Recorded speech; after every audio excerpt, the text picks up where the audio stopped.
உங்களுடைய பலத்தால் சாதிக்க முடியாததை இன்னொரு பலத்தால் சாதித்து காட்டுகிறேன்.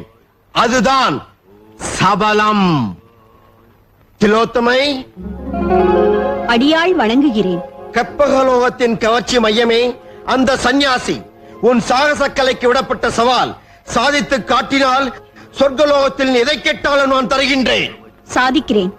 ஆனால் நினைத்த மாத்திரத்திலேயே அவர்கள் தோன்றுவார்கள்.